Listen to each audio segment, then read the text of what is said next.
जानकी, जानकी, क्या होगा इसे? देखो ना जी, अब छलिया की सूचना मिलते ही हम सब बालकों को ढूंढने चली गई और ढूंढते ढूंढते सबको बहुत प्यास लगी आई जी। तो जानकी जमुना जी की नदी से जल लेने गई और उसने जमुना जी का पानी पिया और उसकी जेदशा हो गई। बालक कहाँ है? वो ठीक तो है ना? ऊपर से सब ठीक है, पर भीतर से बहुत भयभीत है सब। जानकी तो बिल्कुल नीली पड़ गया है।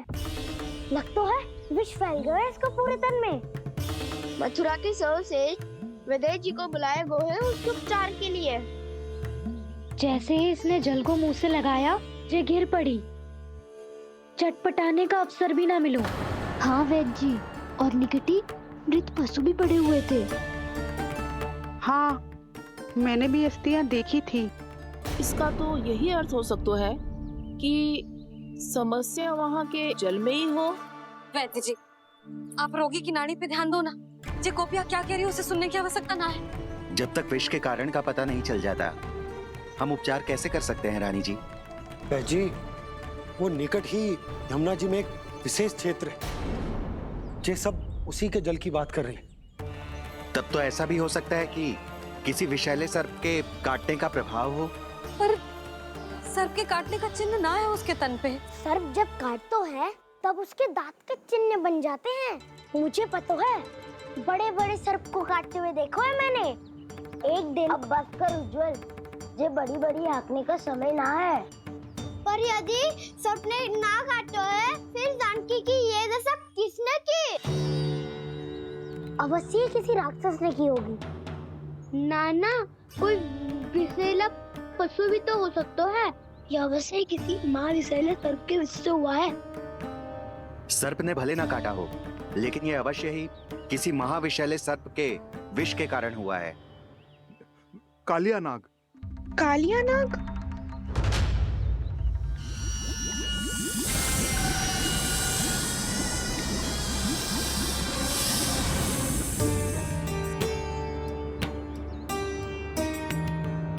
संकेतों से तो ऐसा लगता है कि जानकी ने कालिया नाग के क्षेत्र के विशाल जल पी लियो है। कालिया नाग एक लोक श्रुति है, कल्पना में गढ़ी हुई एक कथा, और कछु न है। हमें जाके पता लगाना पड़ेगा। पर हमें वहाँ जाने से मना किया है ना बड़ों ने।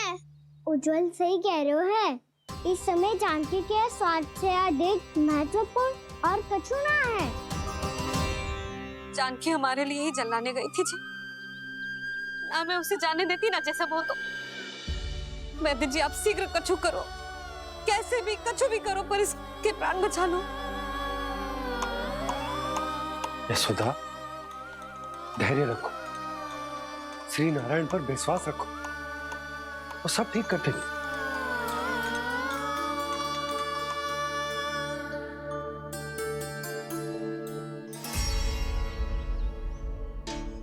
विष की काट की मेरे पास जितनी जड़ी बूटी थी, मैंने सब अर्क बना के पिला दी, पर इसकी दशा में अभी तक कोई सुधार नहीं दिख रहा है।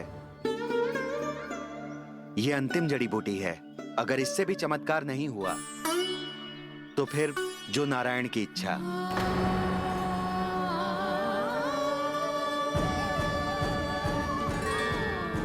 पर कोई तो उपाय होगा जानकी को बचाने का। कान्हा, यदि तुझे किसी औषधि के बारे में पता है, हमें बता दे, हम जाके ले आएंगे।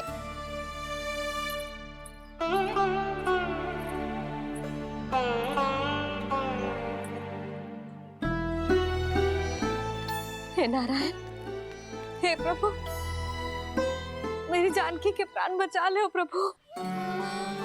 या तो मैं अपने आप को कभी क्षमा न कर पाऊंगी।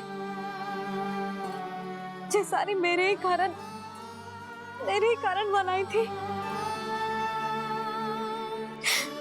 उसकी रक्षा करो प्रभु, मेरी पुकार सुनो। कान्हा, तूने हमें बकासुर से बचाया था ना? और बकासुर से भी तो।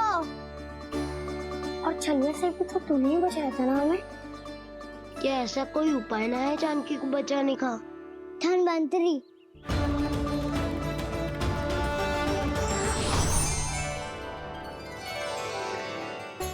मैं आ गया हूँ प्रभु, चिंता मत कीजिए, आपके आदेश का पालन अवश्य होगा। यशोदा मैया,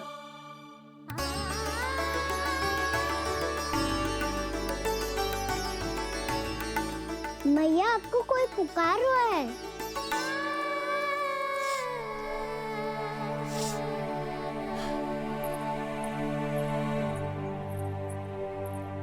चिंता मत करो मैया, अब धनवंतरी जी आ गए हैं, वो सब संभाल लेंगे। धनवंतरी जी कौन है? जिन्होंने संसार का आयुर्वेद दिया, आरोग्य के देवता, वे श्री नारायण के अवतार।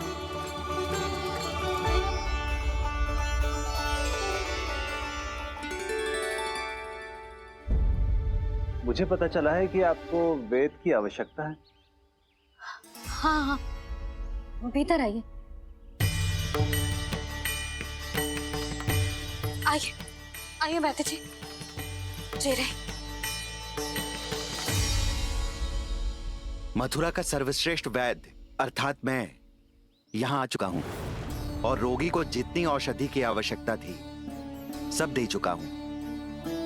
निश्चित रूप से आपने विष की काट के लिए बहुत ही उत्तम अर्क तैयार किया है। इसीलिए किसी और वैद्य की आवश्यकता नहीं है। किंतु आप अकेले कितना कुछ करेंगे वैद्यराज, मुझे अपना सहायक ही बना लीजिए। पर जो करना था मैं पहले ही कर चुका हूँ। हाँ, वो तो आप कर चुके हैं, बस रोगी के तन से विष निकालना शेष है ना वैद्यराज? हाँ हाँ, बस वही शेष है। इनके रक्त को विष रहित करने में मैं आपकी सहायता करूंगा। पहले ये संजीवनी मानी जाने वाली इन लाल फूलों की बूटी को भी घिसना है ना?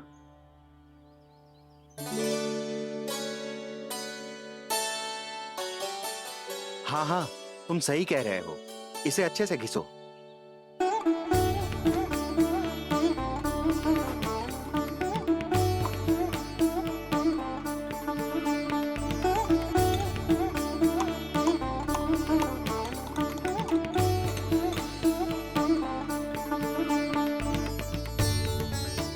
और ये नीले फूलों को भी तो मिलाना है ना? हाँ हाँ, अच्छे सहायक बन सकते हो तुम, ऐसे ही श्रम करते रहो।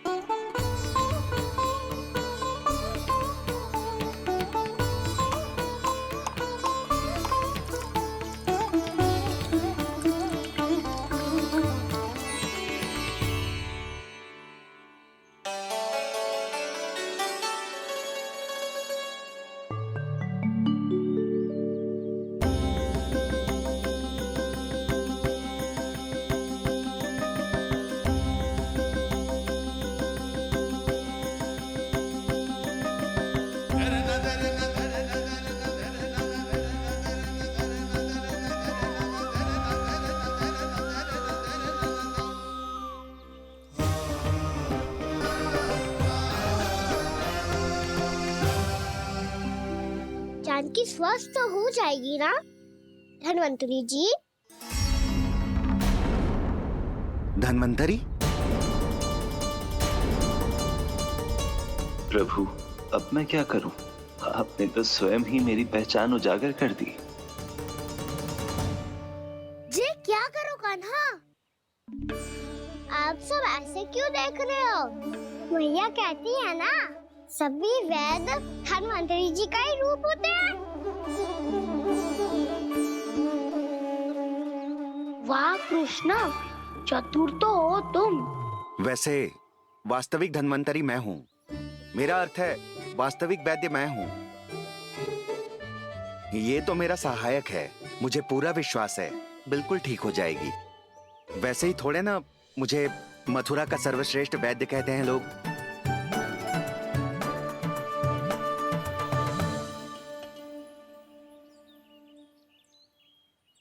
जसोदा भाभी, जसोदा जी, जानकी को चेतना आ गई। जानकी, जानकी, जानकी, तू ठीक है ना? क्षमा करना भाभी, मैं आपके लिए जल ना ला पाई। बस बहुत भूख लगी है।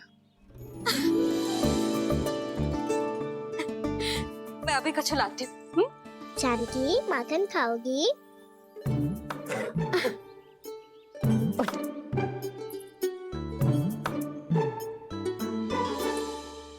आजा, तू ही खिला दे लल्ला।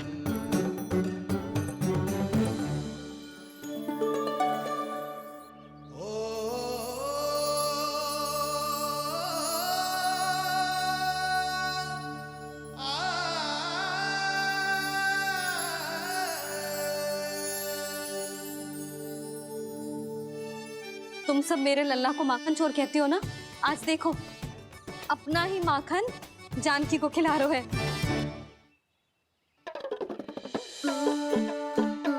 और विश्राम कर लो। सदैव तुम हम सबकी सेवा करती हो, आज मैं तुम्हारी सेवा करूंगा। जानकी की जिज्ञासा तब हुई जब जय यशोदा काकी की सेवा कर रही थी, और अब देखो स्वयं भगवान ही इसकी सेवा कर रहे हैं। जानते हो इससे क्या सिद्ध होता है? जो भी यशोदा मैया की पूजा करेगा, अर्थात अपने माता पिता की सेवा करेगा, उनके साथ सम्मान से व्यवहार करेगा, ईश्वर स्वयं उसका ध्यान रखेंगे। कभी धन्वंतरी के रूप में तो कभी स्वयं कान्हा के रूप में। भक्त और भगवान का देखो कैसा ये अनुराग, स्वयं करे सेवा प्रभु, अद्भुत गोपी का भाग्य। प्रभु इन सब पृथ्वीवासियों से कितना घुल मिल गए हैं। ना तो ये प्रभु को भगवान मानते हैं और ना ही प्रभु अपने आप को इनसे सर्वश्रेष्ठ समझते हैं। अपने आचरण से ये सिद्ध कर रहे हैं कि ये सभी में हैं और सभी इनका ही अंश है।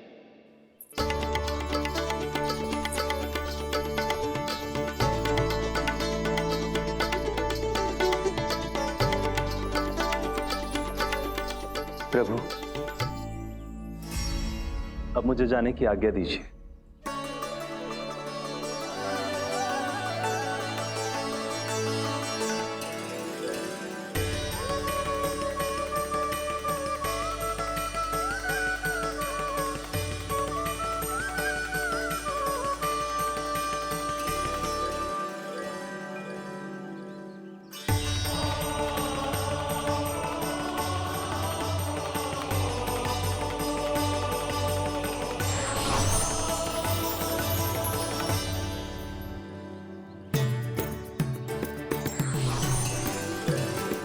कान्हा ने तो सच्ची में धन्वंतरी जी को बुला लिया था।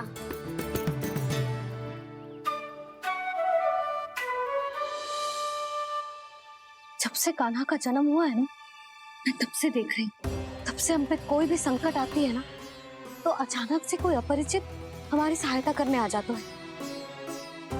और जाते समय कान्हा की आज्ञा लेके जाते है, और कभी कभी तो इसे प्रभु बोल के जाते है। बाबा संभालो।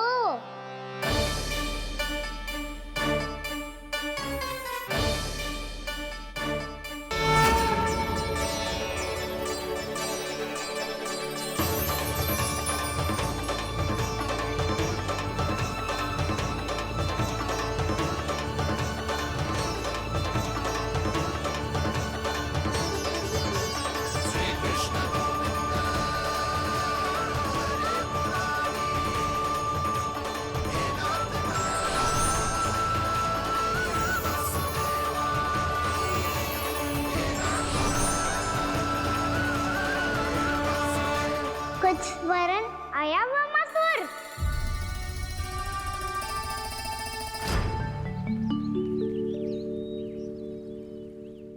बहुत समय पहले की बात है, बहुत बड़े घुमाकर राज करते थे तुम्हें महान राजा भीमम के नाम से जाना जाता था।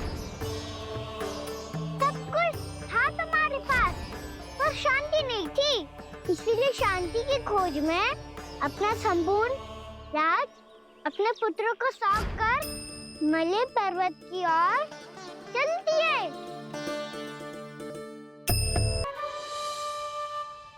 जब से कान्हा का जन्म हुआ है ना, मैं तब से देख रही हूँ, तब से हम पे कोई भी संकट आती है ना, तो अचानक से कोई अपरिचित हमारी सहायता करने आ जाते हैं और जाते समय कान्हा की आज्ञा लेके जाते हैं और कभी कभी तो इसे प्रभु बोल के जाते हैं। बाबा संभालो।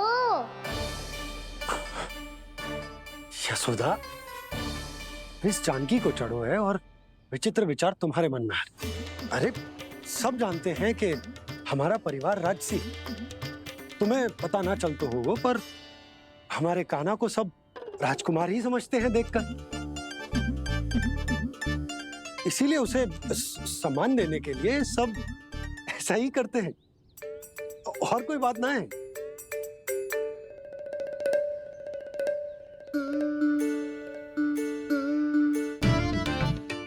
अब जे मेरे लल्ला को ऐसे क्यों घूर रहे हैं? बुरी दृष्टि लगाएंगे क्या? वैद्यराज जी, आपके सहायक तो गए, अब आप यहाँ क्यों? वो क्या है ना, मैं अपने रोगी का निरीक्षण करके पूरी तरह से संतुष्ट होकर ही जाता हूँ।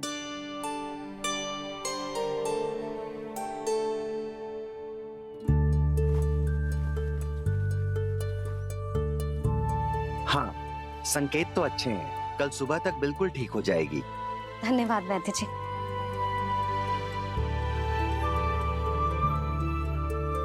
बस तो फिर हम कल पकड़न पकड़ाई खेलेंगे जानकी।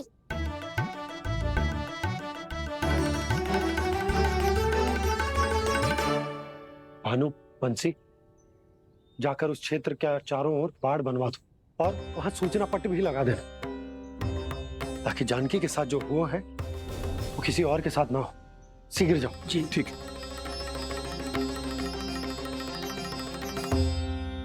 बाड़ और सूचना पट लगवाने से समस्या का समाधान नहीं होगा बाबा। निर्दोष पशु सूचना पट देखकर भी कुछ समझ नहीं पाएंगे।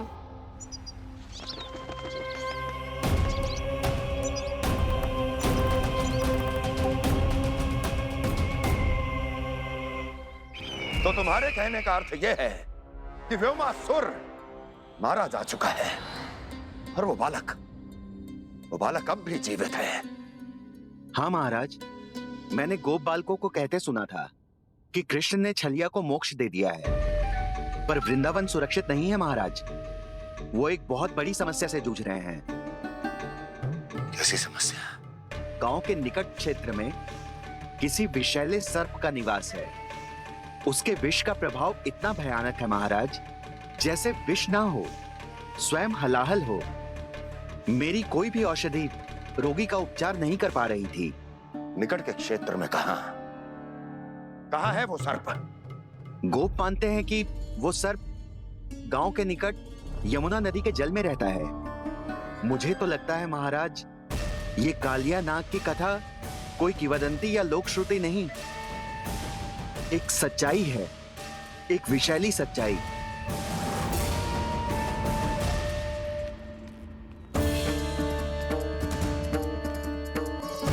कालिया का सामना करने का समय आ गया है, पर उससे पहले मुझे बुलाना होगा उन्हें।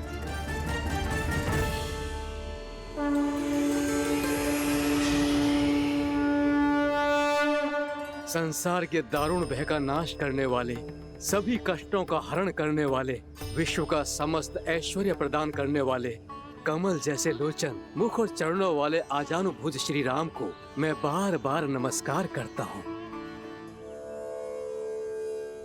आपदामपहर्तारम दातारम सर्व संपदाम लोकाभिरामम श्री रामम भूयो भूयो नमाम्यहम्।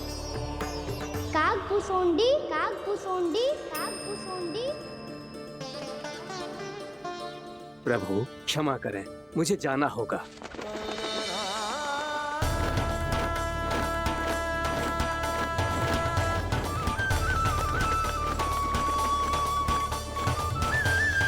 प्रणाम प्रभु। अनेक बार मैं आपके दर्शनों के लिए आया प्रभु। कभी नंद भवन के झरोखों से आपके दर्शन करके चला जाता था, तो कभी दूर किसी वृक्ष की आड़ से आपको निहार लिया करता था। आज आपने स्वयं मुझे बुलाकर धन्य कर दिया प्रभु।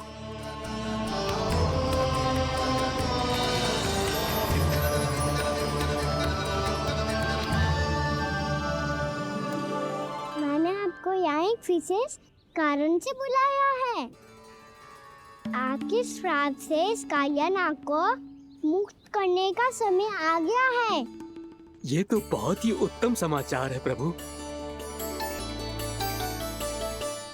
इतने वर्ष बीत गए, मुझे आज भी स्मरण है वो दिन जब मैंने उन्हें श्राप दिया था। अपने क्रोध पर नियंत्रण खोकर बहुत बड़ी भूल कर दी थी मैंने प्रभु।